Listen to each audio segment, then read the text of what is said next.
Good morning po mga kababayan, ma'am sir. This is Jom, the Filipino channel. Ang inyong po. So today is November 5, 2025 at tayo ngayon ay papunta dito yan sa may office of the election officer COMELEC sa may FB Harrison Street, Barangay 70 Pasay, at dadalhin po natin yan sa may bagong ospital ng Maynila, Mabini Entrance sa may Barangay 719 Malate, Manila po yan. Okay, magbabalik po tayo mamayang unti po pag nakuha na po natin sila. Disclaimer lamang po, ang content po natin ay kalsada at hindi ang passenger. Kaya nga naman sakasakali man po na may marinig kayo mga pangalan ng lugar, pangalan ng tao, pangalan ng organisasyon sa government o private man yan, ay wala pong kinalaman ang channel na ito at wala pong pinapatungkulan. Lahat po na pinag-usapan dito ay pawang dito lamang po yan sa loob at wala pong pinapatungkulan sa labas. Okay po? So magbabalik po tayo mamaya unti pag nakuha na po natin sila.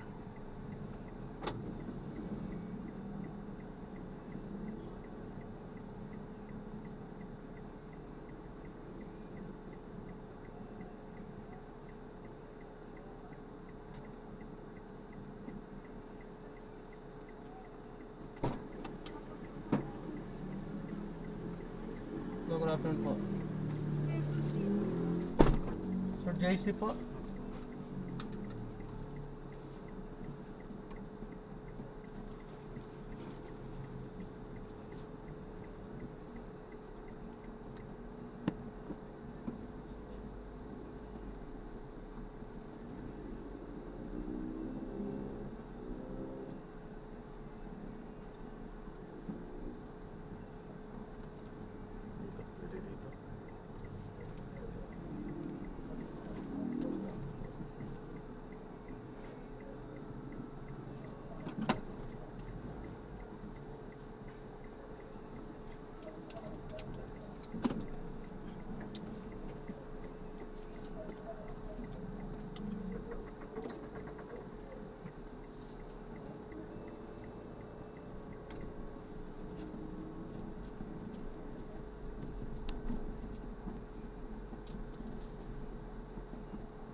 Yes, totoo yan.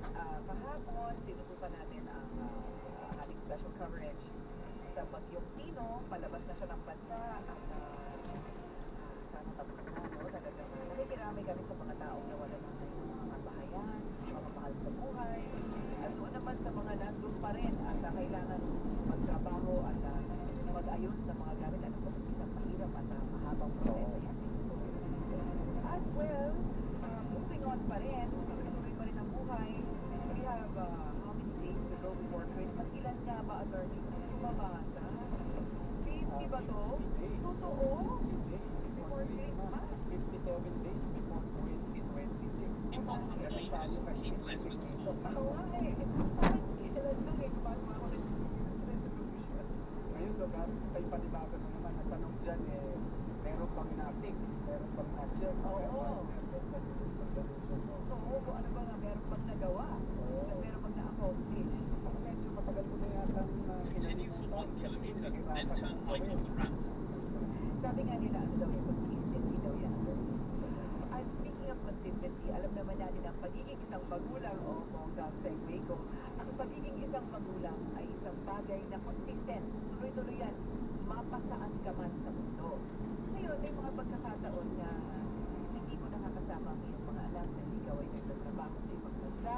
Minsan na pag-uusapan mo na mag-aawayan yung masakit ang pangangalaga o tinatawag na custody o kustudiya ng iyong anak kung ikaw ay isang OFW parent. Yan ang pag-uusapan natin ngayon mga kapamilya, ang karapatan at pag-aalaga ng OFW na magulang sa kustudiya ng anak sa Pilipinas. Bukas po ang aming mga hotlines para sa inyo, lalo-lalo na kung ganito po ang inyong concern o kung meron po kayong mga kailangan itanong, mga bagay na legal sa aming attorney. At kay Attorney Jojo, tawag lang po sa aming mga hotline 0919-278-3000. Yan ang ating Viber line, ano? Pwede kayo mag-message sa amin at para masagot ni Attorney ang inyong mga tanong. Pero doon muna tayo sa custody o tinatawag nating kustudiya, lalo na para sa mga OFW parents. Pag sinabi bang custody, isa kasi pag narinig nyo yan, Attorney, agad-agad iisipin mo, pinag-aawayan ng kustudiya. Ibig sabihin, hiwalayan na. The custody of a child. Ano po bang ibig sabihin mo? Partner, una, yun na, tama ka doon. Hindi naman po namin na custody, hiwalayan na. O, tipong pinag-aawayan. Although, ganyan talaga, madalas pag napapaypaan natin, may custody issue, may custody battle. So, laging nasa isip natin na mukhang demandahan niya. Pero, Continue straight at the first traffic light. Then, in 400 meters, turn right off the ramp.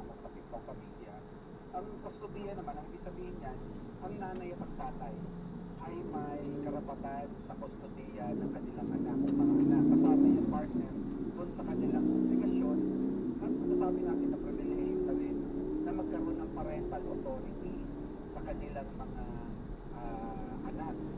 So, syempre, natural obligation as well as legal obligation, syempre, na sinong magulang, syempre siya yung dapat na nag-aalaga sa kanyang mga anak. Ngayon, nagkakaroon lang talaga ng issue o nagiging masalimuot ang ganyung sitwasyon kapag nagkaroon na ng question na kapag hindi magkasama yung mga magulang, yung nanay at tatay, yun nga, sa mga issue ng hiwalayan, lalo na, syempre, masakit man sabihin partner, kapag kasi may mga hiwalayan na ganyan, ang isang direktang naapektuhan yung mga bata.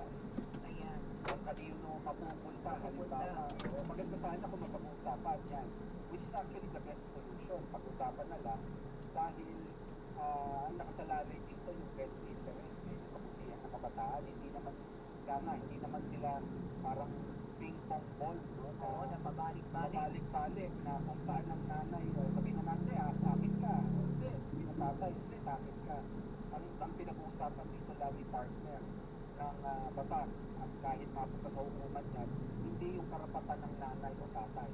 Ang bottom line dito, titignan ng husgado kung ano ang mas makabubuti sa anak o mga anak. Alright. Ngayon ang pag-usapan natin yung kung saan mapupunta yung bata. Merong ibang magsasabi, bakit kailangan ang kustudiya nangyari kay Juan at kay Juana? Diba? Bakit ang kustudiya kay Juan? Siya naman ang nasa ibang bansa. Ako yung nandito. Kahuhugas ko lang to, Brad. Binuhay mo yun. Kanya binigay ang karapatan sa mga bata. Alam naman natin na mga pamilya, very, very complicated yan. Bakit nagiging ganon, attorney, na minsan, the parent who is not in the country, yung wala sa bansa natin, sa kanya nabibigay. Sa bagay sa tanong ng partner, kasi nangyayari yan eh. Lalo na yung partner, diba? Na yung sabi nga yung OFW phenomenon. Oo. Siyempre mga bagong bayani natin yan, pero kakibat siyempre yung pag-abroad na isa sa magulang, at least na siyempre yung naging problema nga na dito na In 300 meters, turn right off the ramp, then turn left. Talagang issue kayo yan. Yung pagkakaroon partner ng kustudiya ng OFW na wala sa bansa, no? Kahit sa magulang na natin sa Pilipinas, masasabi namin partner na yan yung exception, no? The rule. Okay, ano siyempre kung sabi natin, sabi exception meters, tayo turn dito. right Oo, on the para ramp. medyo mas malinaw sa atin. Kasi karamihan partner ako, lagi ko pinapaliwanag ito. No? Ang batas natin, kadalasan, ay general rules. Ibig sabihin, yan, masasakop niya pangkalahatan. Pero alam naman natin na may mga pagkakataon na hindi talaga masasakop. May mga exceptional cases. Okay. May mga tao o mga circumstances na hindi papasok o masasakop ng isang batas sa general rule. Kaya nilalagyan ng exception. Okay, so Ano yung general rules Yes, natin. sir. General rules natin dito, partner, sa custody. Turn left onto Roxas Boulevard Service Road. Pinakamalapit na maaaring mangalaga. Kung In sino 90 ang meters, turn right at the traffic light. Oo, physically present.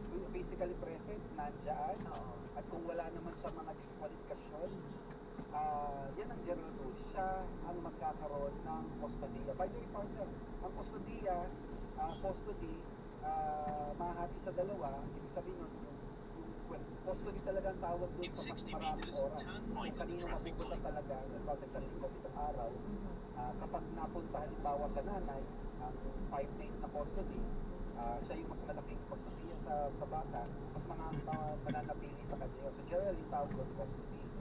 Paano naman yung tatay? Pero siya 2 days. Ang tawag doon ay visitation right. Visitation right. Visitation right. So pag sinabi natin custody, sino nga ba yung mas mahalaga o mas maraming panahon at oras at obligasyon kasama na rin sa bata sa custody yun. So, sabi nga natin, sa rule, kung Continue straight at the first traffic physically light. present, Then, in 60 kadalasan, meters, turn right. at kadalasan din ng nanay ang nagkakaroon ng kustodiya, lalo na kung ang bata ay 7 taon pababa. Alam mo yan ang tatanong ko nga sana sa'yo, attorney. Pwede bang sa mga sitwasyon na maghiwalay ang pamilya o kailangan na, kunyari, maghiwalay na ka, pwede ba ang bata ang mamili? Mas gusto ko kay daddy Turn o right, kay then mommy? turn right. Ano ba ang sinasabi ng ating Factor yung partner, pero sa Turn mga right, factor then in lamang. 40 meters, you Hindi will arrive at your destination. o hindi yun mananaig. Lalo na kung ang bata ay less than 10 years old. In fact, partner, kapag umabot na yung bata ng 8 hanggang 9 na taon, ito na pa si partner yung sinasabi may deferment o meron You have arrived at your destination. yung bata, doon mas nagiging matimbang yung kanyang pagpili. Pero again, isa lang sa mga factors yun. Alright, yung isa ulit, if 7 Sige years po. old below, hindi More or yun less. factor yun. Oo, sa nanay. More or less, unless may mga ibang mga kakaibang sitwasyon. Unless disqualified, ang mother doon ang mga disqualification na sa batas natin o tawag nila okay sa tawag competent kung ang nanay ay competent. Ano yung mga paraan para mapapatunayan ng competency ng nanay? Halimbawa, partner, kung ang nanay ay nananakit na physically and verbally abusive, kung ang nanay ay may mga matinding bisyo, katulad ng kung siya ay alcoholic, kung siya ay nagdidroga, kailangan siyempre mapatunayan mo partner, hindi pwede ang patingin ng hukuman ay napapariwara o nailalagay sa immoral na sitwasyon ng ang bata. In 40 meters, turn right onto Aim Avenue Street. Circumstances o circumstansya na maaari makahadlang sa nanay para siya ang magkaroon. Ayan, so na-drop na natin siya. So maraming salamat po. God bless. Minor.